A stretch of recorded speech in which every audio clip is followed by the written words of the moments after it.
Are we on? Yes, we are. Okay, start.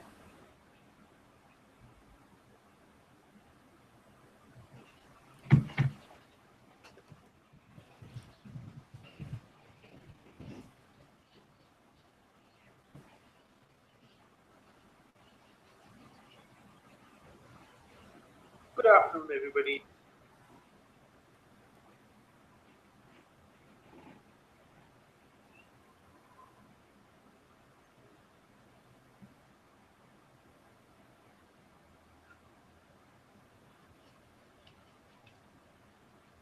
Good afternoon, everybody, and welcome to today's webinar.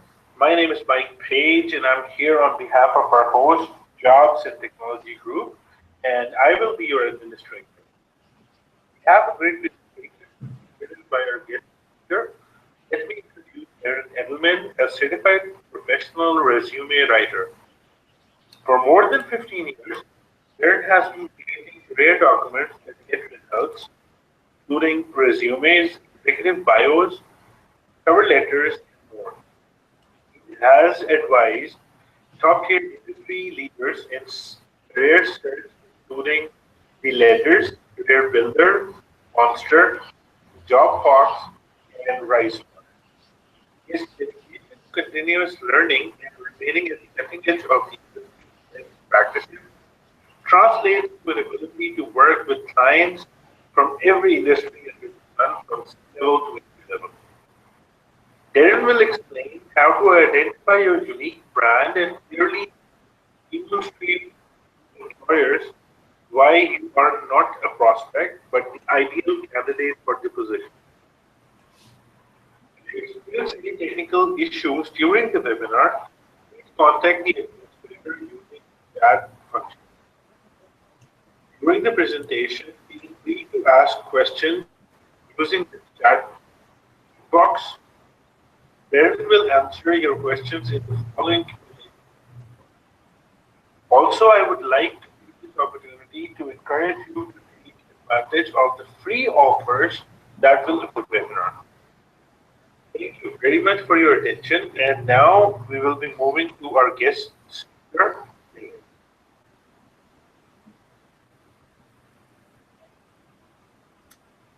Hello, everyone. It's a pleasure to be with you here today. I want to thank all of you for attending. My name is Darren, and I've been a certified professional resume writer for about 15 years.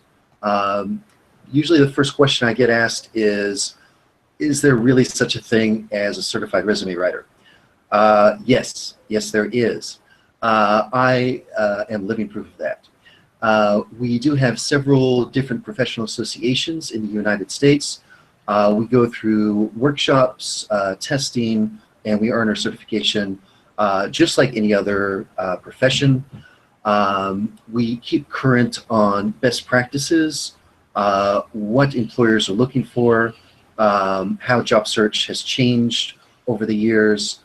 As new technology becomes part of the job search, we learn how to best exploit it and be able to get your resume away from the gatekeeper and into the hands of the person that needs to see it and be able to get you an interview.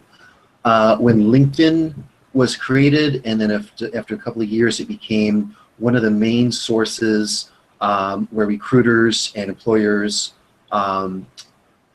post jobs, find candidates, and actually use as supplemental information to your resume. I'm going to get a bit more into this, but actually I want to just jump right in and give you some really quality information. You should assume that employer is going to search for you online. If not the top site, one of the top sites they're going to go to is LinkedIn to find you. They want to be sure that your resume and your profile are consistent. There's no surprises. And if your resume and profile are done correctly, both resources add tremendous value to your presentation. Your LinkedIn profile should not be just a cut and paste of your resume. Also, we learn about applicant tracking systems, ATS. I'm going to get more into that into the lecture. I just want to tell you just a brief bit about myself. My professional career began really in the sciences. I was a pre-vet major in school and worked for many years as a vet assistant. Eventually, the biochem and stuff got just a bit too much for me, and moved to my next love, which was education. Graduated from UCLA and University of Liverpool, earned a master's. I taught for many years. Eventually, I realized that there's just not a whole lot of teachers on the Fortune 500 list, and I wanted to supplement my income. Writing is something that I've always enjoyed and has been something just kind of came natural to me. So when I eventually found out that there was such a thing as a certified resume writer, I thought, well, that's pretty cool. I've had this talent that I've never really been able to use as a career, and now I can actually help people find a job, work as they want to work, fulfill their dreams. So I just think it's nothing short of miraculous. I'm not a registered nurse. I'm not an IT engineer. I'm not a CFO. I can balance my checkbook, and that's pretty much about it. But all these people and people, as you are here listening, have tremendous talents, very unique skills, which I don't have myself. But I help people like this to find their jobs and become employed. And I think that's pretty neat. I myself have been unemployed many times, and I'm sure anyone over 18 years old has been. I know what that feels like. I know the stress, the depression, the anxiety that come up. So if I have the ability to help someone out of that kind of situation, I want to be able to do that in any way I can. My goal for you today is that I want to just completely overwhelm you with high quality, real world content that you could use right away. You could, as soon as I teach you something, you could actually just turn me off. I hope you don't, because there's going to be a whole lot of really valuable content you're going to hear today. But you could actually turn me off, go to your resume, and understand why it might not be performing. If you haven't created your own resume, then this could be something that will help you a great deal in creating a quality document that's going to get you results. So let's get to it. Let me bring up the presentation.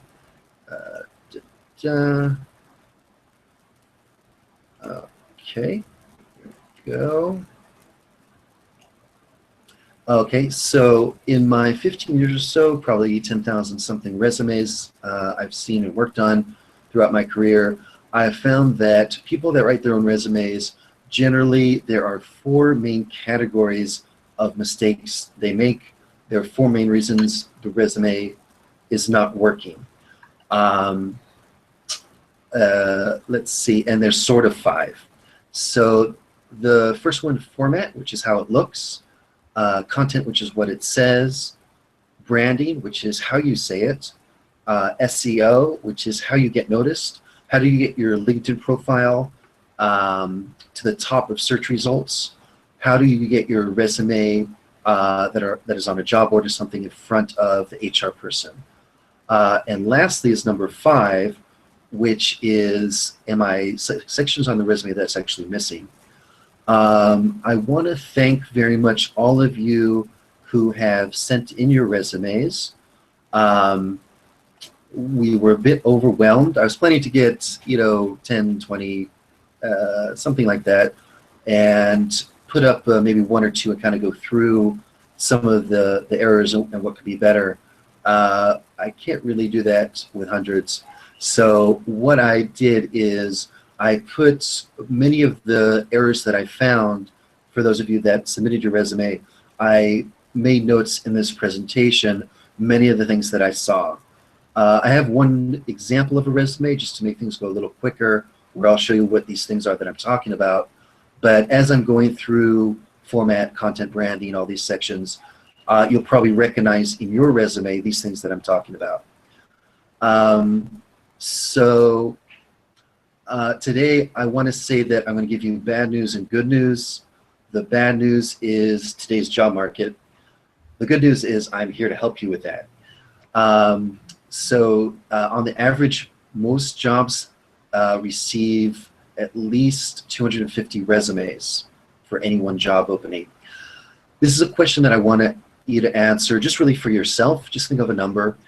Once a job is posted on one of the major job sites or within a corporate site for a job opening, how long does it take for an employer to receive the first resume or their first response? I want you to think of a time. Do you think it's an hour? Do you think it's 30 minutes? Think of a number, and now that you have that number in your head, you should most likely cut it in half, and then take that number and most likely cut that number in half. The answer is 3.33 minutes. That's how long it takes to get the first resume. Let's see, that's from eHiring. From the Bureau of Labor Statistics, let's see. It used to be, before the recession in the US, that we had about 2 people for every 1 job that's open. When the recession hit, that became really horrendous. Currently, I think there might be some more recent statistics. The most recent I have is from last year, 2014, where we had about 4 people for every 1 job that's open. The reason that I'm telling you this is not to make you depressed, I hope. It's to convey to you how important it is that your resume isn't just okay. It doesn't just tell you, basically what your career history is. Your resume has to be super duper fantastic. And that's why I'm here today. So the hiring funnel, you could read through this. The main takeaway I want you to understand is that if you go to a job board or you see a open job lead, and let's say 1,000 people see it, so about 200 will actually begin the application process, and that goes eventually down. What that translates to is a single person being offered the job, and 80% of those people, of that one, is going to accept it. And that information from Talent Function Group. Let's see. So how do I help you to become that one person? That's what I want to answer today. So the first thing is format. I'm going to go through this a bit quickly. Some of this is very simple, and most of this you probably should already know. First is identifying information, your contact info, your name. Most people, really actually no one in the world really receives real mail anymore. You don't need a physical address, really just city, state, zip. Now also throughout this webinar, I'm going to be speaking mainly about the US job market. We actually have people here from around the world, Middle East, Africa, EU, UK, looks like Asia, India, Pakistan. So I want to welcome all of you here. Every country has some particularities in their job market. Countries like Australia, UK, Middle East have certain different things on their resume. So I can answer those kind of individual questions, but in general, I'm talking about the US job market. Now, this is important for many of you here today. When do you need an address? Well, if there's relocation issues. So let's say if you're in China, all of your school has been in China, all of your work history is in China, but you're applying to the US. So we don't want an employer to really have to worry about, does he need to pay your relocation issues? Does he or she need to get a visa for you? So if you do have a physical US address, that would be great to put. If you do have a PO box, that would be good to put. If you are in a different country and moving to the US. One phone number. I have many people that put a cell phone, office phone, home phone, landline. You want to make it as easy and as simple as possible for employers to contact you. So just one phone number, email, and your LinkedIn profile, which can be hyperlinked. Underneath your contact info should be the resume title, which is the exact title that you're looking for. This is not what job you had previously, so it is what you're looking for. So if you were for many years an IT programmer and you're currently looking for a job as an IT director, right under your contact info should be in huge bold letters, IT director. It's the job that you're going for. And I'm going to show you a picture of what all these actually look like. Underneath your title should be your branding statement. You might think of this as your summary or your objective. It should not be. A summary is just a very brief overview of general skills, and an objective is you telling the employer what you want. That's actually backwards. What you should be focusing on is on what the employer wants and how you fulfill those needs. There's a basic law in career services, which is very simple, and I've found to be true throughout my career. Why do you get hired? There's two reasons. Number one, that employer has a problem. Number two, he or she believes you can solve that problem for them. It should be, actually, once you hear it, it should be very simple and very self-explanatory. If an employer didn't have an issue or weakness or pain point, they wouldn't be looking to hire anyone new. And if they didn't believe that you could solve that pain point, then they wouldn't be speaking to you and wouldn't be bringing you in for the interview. A very simple example, let's say Starbucks. Most of you probably anywhere in the world know Starbucks. It's big here in the US, very expensive coffee shop. Pretty much anywhere you go in the world, there's probably a Starbucks, and across the street, there's probably another Starbucks. But Starbucks, you could say a store manager there, if you imagine one, he or she has a problem. The problem is he or she has customers coming in that need to be served coffee and need to be rung up on the cash register. If the store owner believes you can best solve that problem, then he's going to hire you to work in the store. And if not, then not. Skill set underneath your branding statement are the skills that are the essential part of the job that you're looking for, and the skills that you have. I'm going to be talking about that a bit more in the SEO section. Next comes your work experience. Basically, what you want to do is, if you have a resume you wrote on your own, take what you said and then try to say it in about half the words. You want to make your resume very concise. You want to focus on metrics as much as possible, numbers, dollar figures, percents. You don't want to say things like significantly save costs. You want to say, I cut $10,000 annually. You don't want to say I recruited some team members. You want to say I recruited 5 new team members that did X, Y, and Z. You want to mix text and bullets. If you only have bullets, it looks really just a laundry list. If you use only text, then it really just looks like a huge chunk of information that nobody really has time for to read. Start sentence with action verbs. You recruited team members, saved X amount of money. Do not say I. Do not say I saved money, I did this, I did that. Education. If you graduated over 5 years ago, you should put the year. Courses that are relevant to your career, you could list. If your GPA in other countries, that might be 80%. In the US, we go by GPA, which is 3.0, which is a B, which is 80%. If it's that or above, you could go ahead and list it. If not, then not. What should you not have on a resume? References. That should be on a separate page. Job requirements. If the job requires you to travel 50% and you submit your resume, it's assumed that you do accept those requirements. You don't need to put that on your resume. On a resume, as in real life, real estate is very, very valuable. You don't want to take it up with things that are obvious.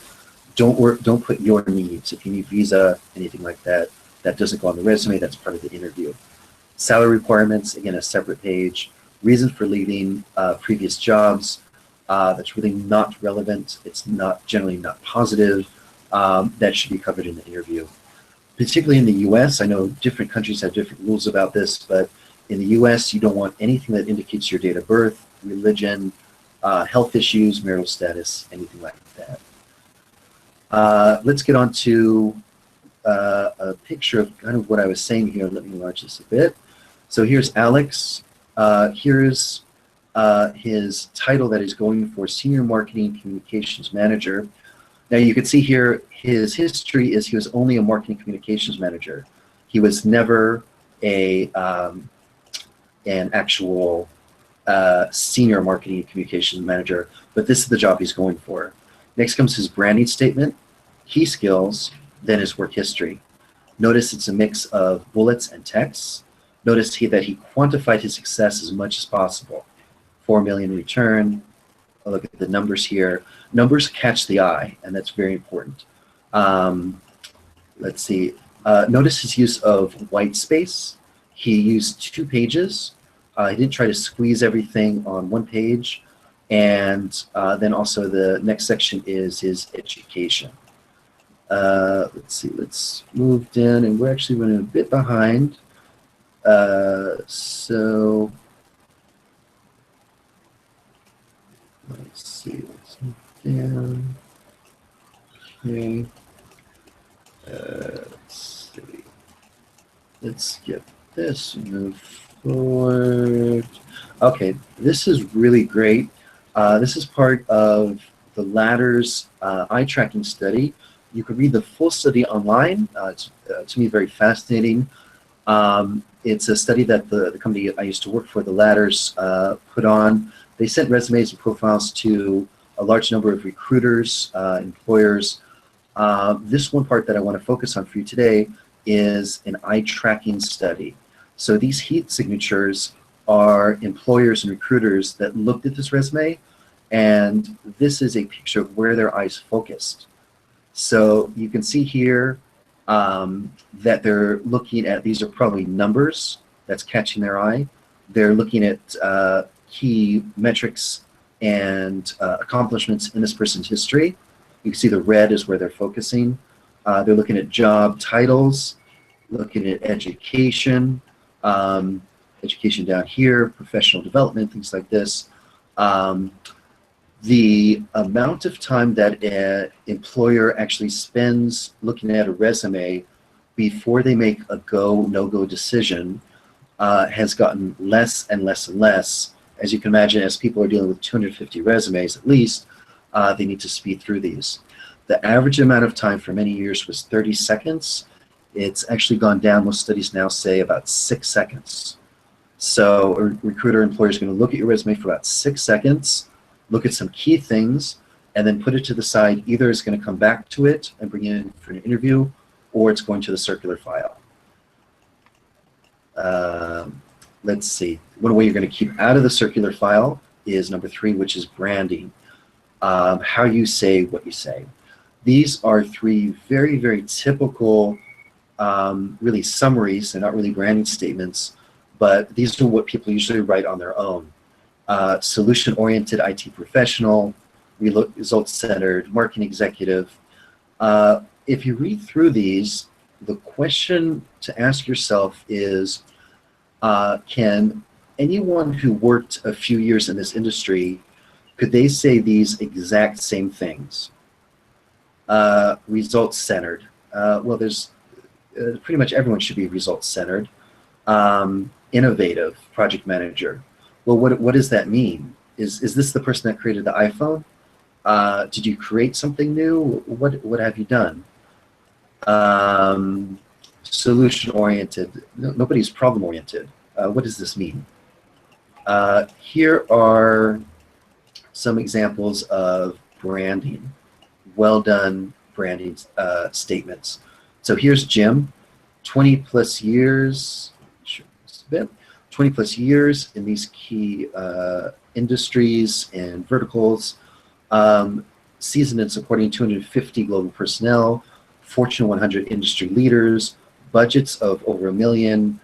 As Jim gets more and more specific in what he's done, less and less, sorry, I should use correct grammar if I'm a writer, fewer and fewer people in the universe could say what Jim is saying. Now, it's good. Now, Tim Cook did not actually write this. I want that to be clear for all legal reasons.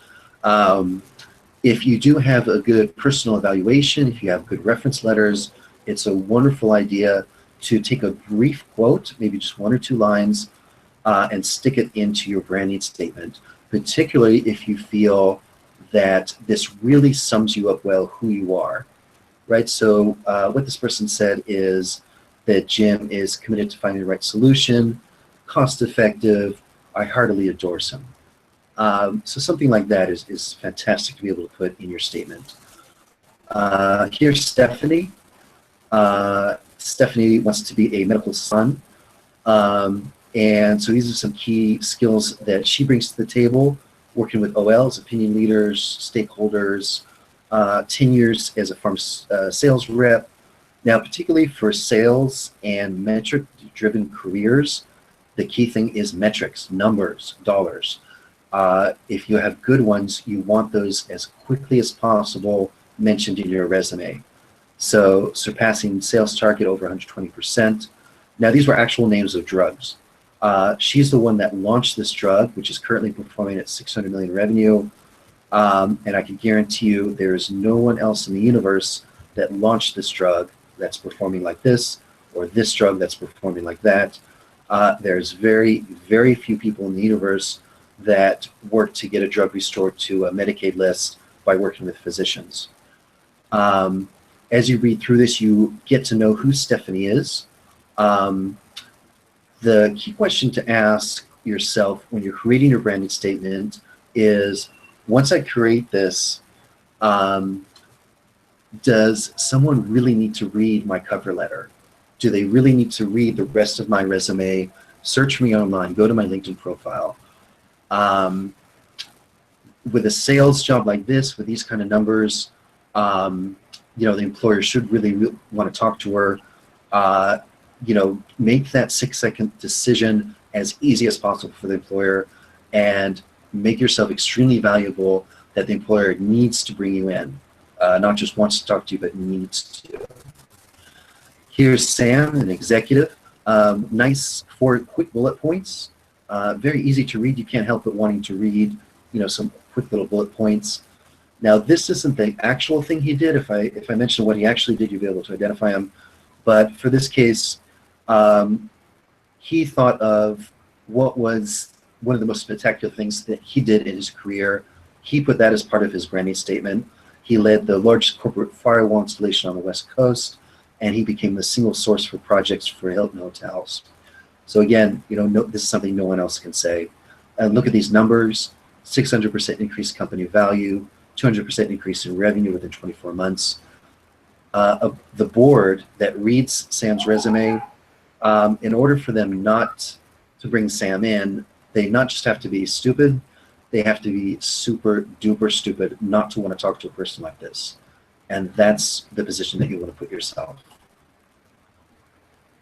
Now, again, if you are in a metric-driven type industry, sales, marketing, anything that deals with dollars or numbers, a very good thing to do is graphs. So here, Maria's account rep, generally sales. Pictures draw the eye. If that resume with the eye tracking study had a picture, you'd see tremendous heat signatures here. And these are worth 1,000 words, as the saying goes. Once your eye is drawn to the picture, you can't help but wanting to read 4 sweet, cute little bullet points. And look what she has here. Great numbers, excellent awards, fantastic dollar figures, excellent close ratios. And once you read these 4 bite-sized bullet points, you can't help but wanting to read 4 quick little lines of the person's intro. And in this way, you actually draw the person, you compel the person to want to read your entire resume. Okay, so we're getting a little bit behind on time, and I do want to take your questions. We're actually getting a lot of questions here, so I definitely want to be able to get onto those. Let's see, so number 4 is, what is SEO? So SEO, very simply, is search engine optimization. Most of the time it refers to actually websites and online businesses that want to get their site to the top of Google searches. And what we do is there's a few techniques and strategies that they use in the online business world to your resume. ATS, applicant tracking system, that is the gatekeeper that many times is blocking you from getting seen by a real person. If you use the correct terms, if you have the right SEO in your resume, you're going to defeat the ATS. And if not, then not. Question is, how do you know what terms to use? How do you know what terms are SEO? The best way is straight from the horse's mouth. How do you know what an employer wants? You go to a job lead. This is an actual job lead from Indeed.com. It was on there, I think, a few weeks ago. This is for an IT manager. So you can see the description, responsibilities, and requirements. And here you go. Here's your SEO terms. So what this employer is telling you what he wants to see on your resume is he wants to see that you have experience overseeing global IT infrastructure, security solutions, threat management. He wants to make sure you have a bachelor's degree, 8 years experience, understanding of these compliance issues, SOX, HIPAA, etc. Another very key thing is to use the correct name of the skill that you have. Let's take an example of administrative assistant or receptionist. So let's say she was hired and all of her peers throughout her entire career, she's used this term, MS Office Suite. Currently in today's job market, that might not be the term that everyone else is using. How do you know? Go on to job boards, job sites, and search for the terms. So if you search for MS Office, that's another term you could use. She actually found just 4 job postings. But look at this. If she switched the term to MS Office Suite, she got 47. But look at this. This is actually very interesting. When she called it Microsoft Office, she got 122 jobs. And if she actually spelled out the programs that are part of Microsoft Office, she actually got a lot more. What this means is that what employers are writing in their job leads are things like, I have an administrative assistant position, I need the person to understand Microsoft Word, or must have extensive experience in Microsoft Outlook. They're using these terms over and over and over. What's the solution? Very simple. She needs to have a technical skills section on her resume. And look at this. If she writes it like this, Microsoft Office Suite, right? So Microsoft Office Suite, she'll cover all of these and then list them. Word, Access, Excel, Outlook. That way she'll cover all of these key terms, except for Microsoft Office, which is the 4, and list your other programs that you're familiar with. The other thing that is very, very important with SEO is quantity. You don't want to make your resume just a word cloud. The resume should be a nice, clear, concise, user-friendly, easy read. However, you need to have those terms as much as possible. There's some great online resources that will help you with that. 2 that I recommend is tagcrowd.com and world.net. These are really great. I believe this is with TagCrowd. What you do is you take your resume, put it into TagCrowd, and you get a word cloud. What does a word cloud look like? If you're not familiar, it looks like this. So this was a real resume from a customer service person, I believe. Might be customer service or administrative person. Now this looks odd, Angels and Lost. This is because the person lived and worked in Los Angeles. And so every job said Los Angeles, contact info Los Angeles. So that was listed many times. But the key thing is look at these key terms. Customer, because they're dealing with customer service, customer satisfaction, customer experience. So that was 11 times. Service, 7, support. All these terms, look at how much they're mentioned. So this is a great tool to see if your resume synergizes and works well and complies with what the employer is looking for. Let's see. And lastly, section number 5, you might think it's missing an action. I would call this section My Information Addendum. These are missing sections. When an employer gets the other 249 resumes, pretty much everyone knows you need to have your contact info, You need to have your work history and your education. That's where most people stop. If you put additional sections on your resume, that makes your resume pop. That makes it very individualized. And that's something that's going to put you ahead of all the other candidates. Some very important sections to have is professional development. Always think about on-the-job training that you've gone through. Think about books that you've read, videos that you watched on YouTube, seminars you went to.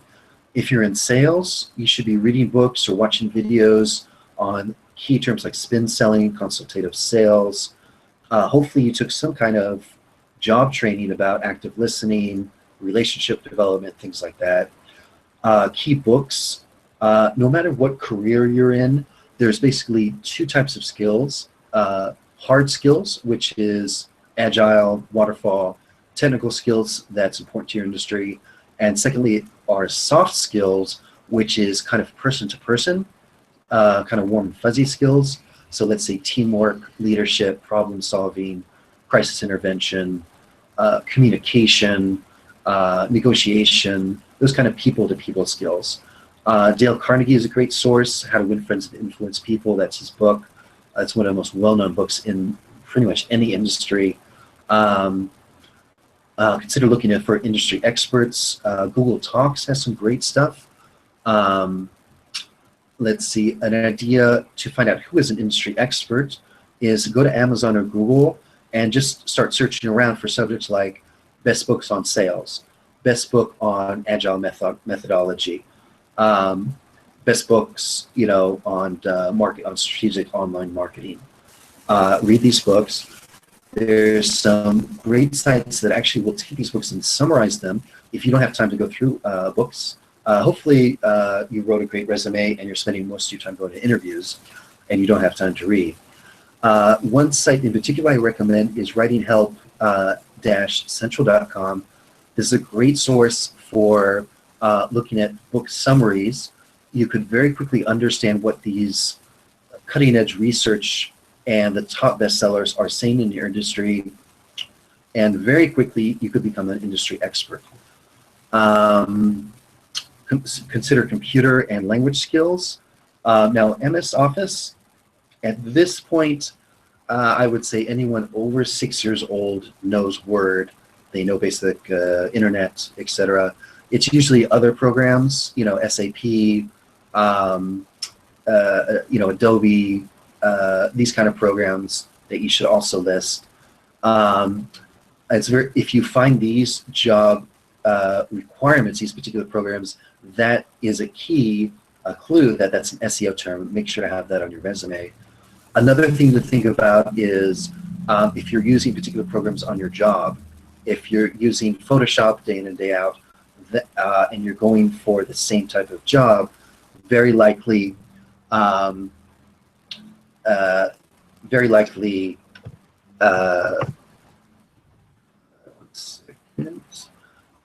is important to put. Consider community service. Let's see, professional organizations, LinkedIn groups that you belong to. Something to stay away from is anything that indicates your religion, politics, disease, anything like that. Languages, if relevant.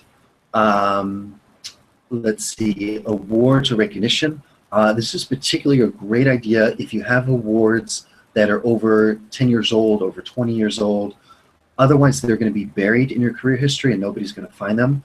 The way you make them pop and make them jump out and give them great, have the employer see it, is create a separate section for awards and put all of your awards under there. You don't always need to put the year.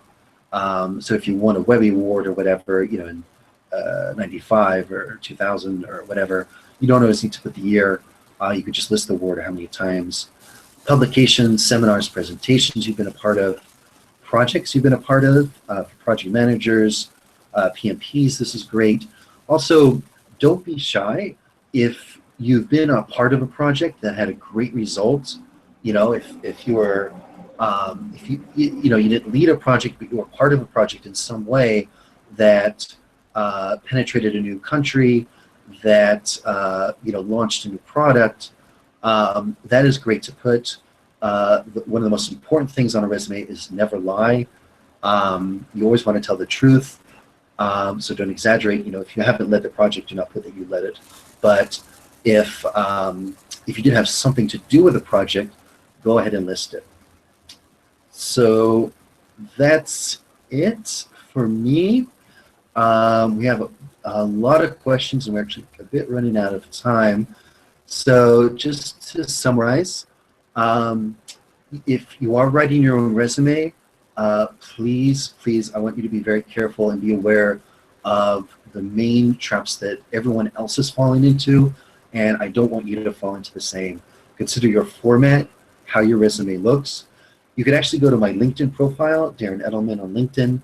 You could see some current resume formats that have been working very well for clients I've had over the past year or so. Your format should look close to that. I have various industries. Content, really think about what it says. Say what you have in your resume in half the words. Branding, you want to make your resume very individualized. You want someone to, if they read your profile or read your resume, you want to leave them with the feeling that they know you, that you're a friend, that you don't want them to reject you. You want them to bring you in. SEO, get those terms on your cover letter, on your LinkedIn profile, throughout your job descriptions. Make sure those key terms are in your resume. And missing sections, make your resume pop, make it very different from everyone else, and really personalize it. Put in those extra sections. I spend actually close to 40–50% of my time dealing with seminars. So I don't work so much with people on their individual resumes. This is a shameless plug. So I am definitely available for seminars. If you would like help with your resume, you could always feel free to send it. And if you'd like me to help you with it, I'd be more than happy to. I am not cheap. If you're looking for cheap work, there are people online that can do that for you. But if you are interested in my help, I'd be more than happy to help you in whatever way I can. Let's go to questions. Let's see, we have, let's see. Let me get over to the questions here and bring myself up. Let's see. Okay, now, and also we're going to be submitting a survey to all of you guys. Let's see. So it's really important to us that you let us know how you liked today's webinar. I'm not going to see your name, so if you say, this guy absolutely could not talk at all, this guy has no idea what he's talking about, get someone else. Please say that, because there are people that I work with that specialize in job search strategies or something like that. If you want other subjects, if you felt this was too short, you really wanted more. If you thought it was too long, I was just talking on and on and on, let us know. We're going to send you some questions and a survey. It's going to be very quick, so if you can fill that out, that would be great. We're working now on having me give these kind of webinars for other subjects, and we want to know what subjects you feel are valuable. Are you concerned with how do you know what kind of career to get into? How job search strategies, LinkedIn profiles. If you want more information about SEO, more information on branding or anything like that, just let me know. Let's see. So, okay, let me get on to some questions. Let's see.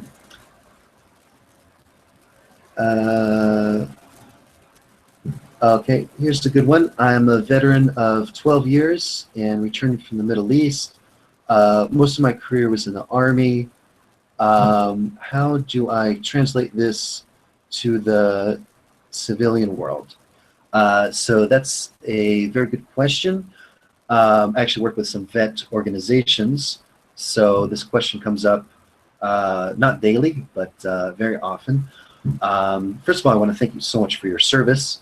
And if you weren't out there, then I would be able to be here doing what I do.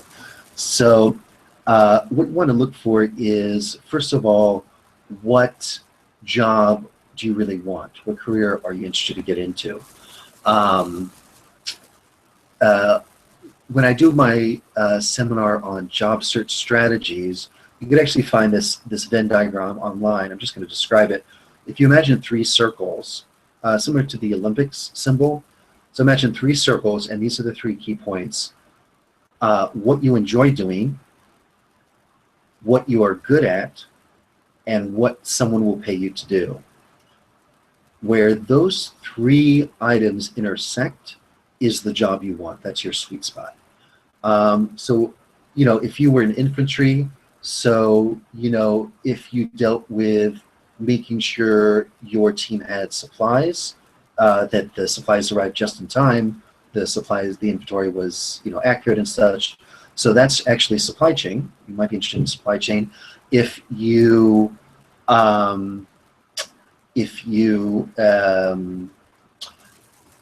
let's say, with training, I don't know if you had recruitment and actually select the people for your unit, but if you had anything to do with that, and that's what you enjoy, so that's actually HR.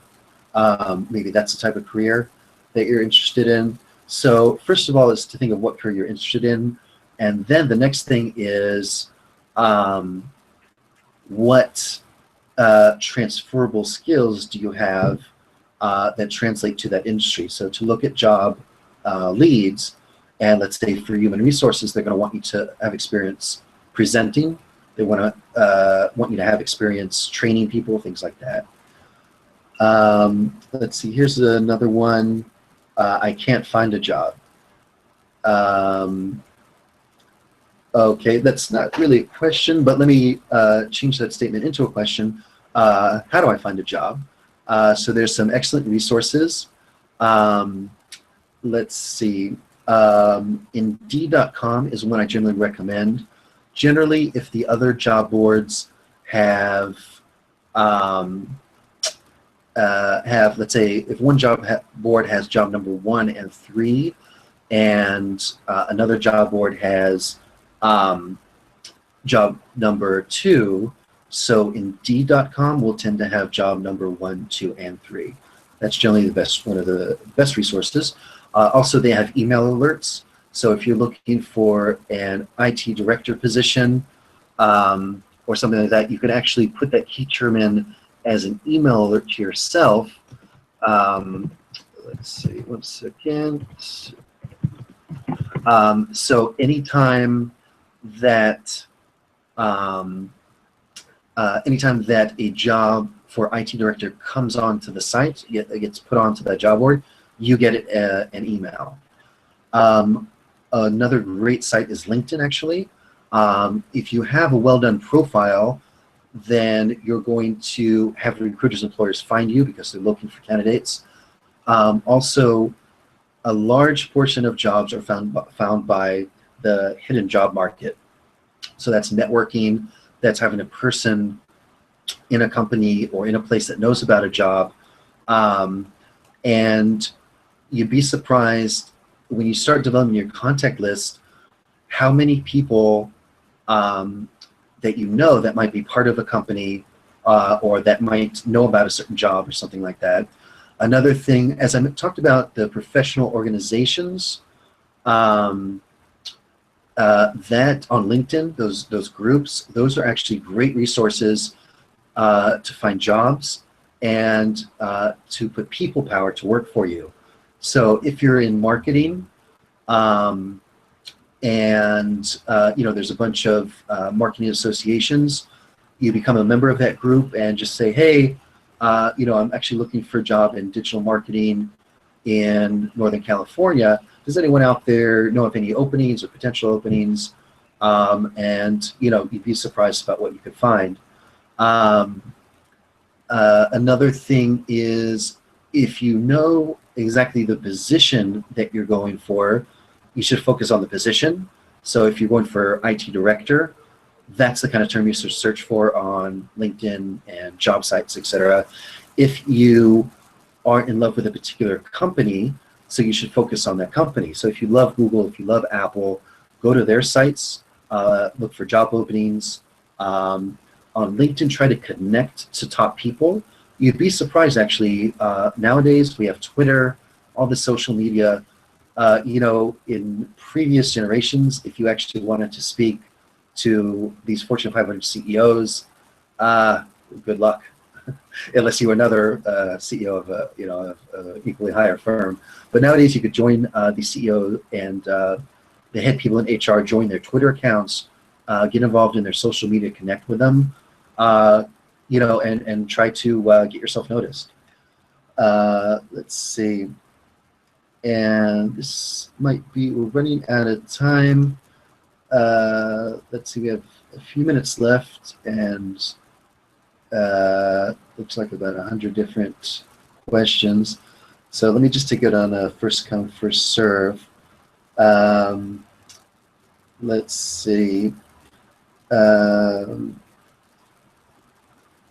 Let's see. I love what you said about branding. How do I know what to put there? Yeah, okay, good question. So if you remember those great branding statements, when I work with people and help them to create their own resume, the first thing I ask is like this. I say, okay, you're in an interview, you're sitting in front of the employer for the job of your dreams, and the employer asks you, what 3 strengths do you have that will benefit my company the most? And see what your answer is. So, if you remember Stephanie's resume or Jim's or those other ones, those are the questions I asked them. And let's say with Stephanie, so when I asked her, what are your 3 key skills? She said something like, well, I'm able to work with different groups and gain consensus. I have a lot of experience working with OLs, with opinion leaders, those kind of skills. Let's see, we have, check how much time. Let's see, here's a good one. Now also,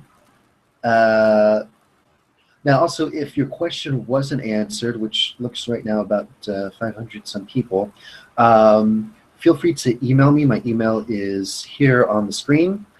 It usually takes about a day or 2 to reply, but if you have a good question that wasn't covered in the seminar or something, please feel free to email me.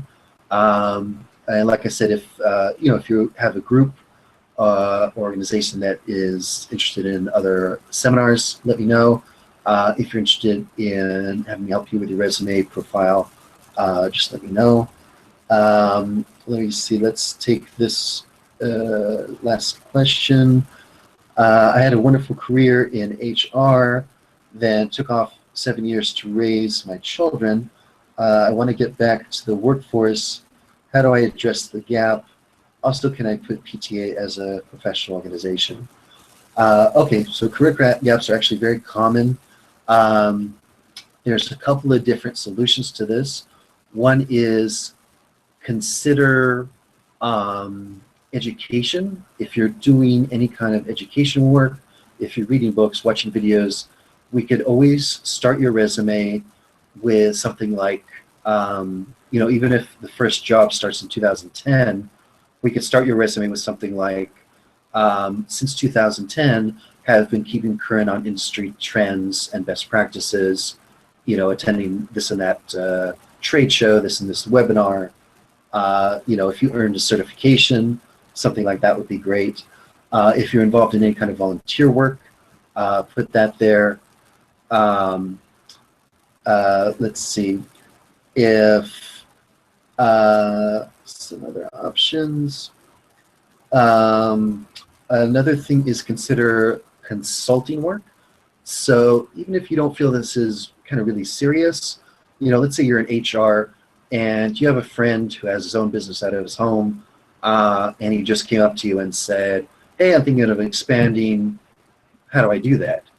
And based on your career experience, you say, well, you need to find an IT person to develop your website. You need to find a CPA to, take care of your billing and HR, payroll and such.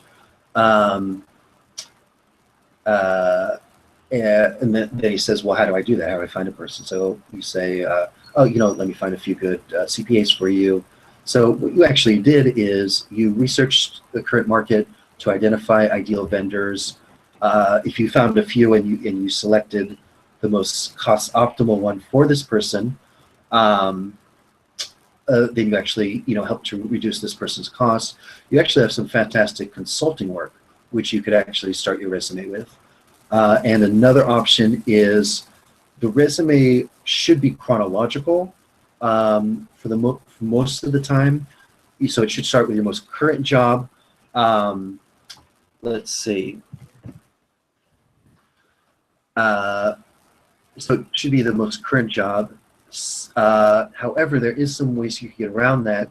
Let's say if let's say you were a doctor for 10 years of your work experience, then you got sick of that, and then you became a lawyer, and your most current 10 years you were a lawyer, and now you're going for back to your MD, and that's what job you're looking for. So that's obviously a very different career. Basically how you would structure your resume is you would start, you'd have a branding statement, key skills for doctor, and then you would start your resume with relevant career experience, not current career experience, but relevant. And you would start with the things from 10 years ago, all the doctor work, and then you would have a section called something like current career experience, or additional work experience, and then you would have the let's see, the other items. 1 second. Let's see. So I think that's close to about all the time that we have. Yeah, so I'm getting the signal to shut up. So I want to just wrap up. Again, I want to thank all of you so much for attending. I hope that you did get a great deal out of this. I want to thank the presenters and the Jobs and Technology Group for all their help in publicizing this webinar and helping to get people here. We've had a lot of feedback, emails, how important this is. The job market, as I said at the beginning, is very, very tough. And many people are finding that, they have, I'm sure many of you listening, you have great experience, great skills, great accomplishments, but your resume just somehow isn't getting the results that you want. So hopefully that you've identified some of those pain points and a reason that you might not be getting the results you can. As I said, my email is here on the screen. You could always feel free to contact me. I'd be happy to help in any way I can. And lastly, we should be sending you a questionnaire that's very, very helpful for us. And also, it's going to help us help you. If you found this valuable or not, let us know. If there are certain subjects that you want me to cover more in depth, different subjects, please let us know, and we're going to do our best to put those together for you. So thank you so much, and I look forward to hearing great success stories and for you landing your dream job. Thank you.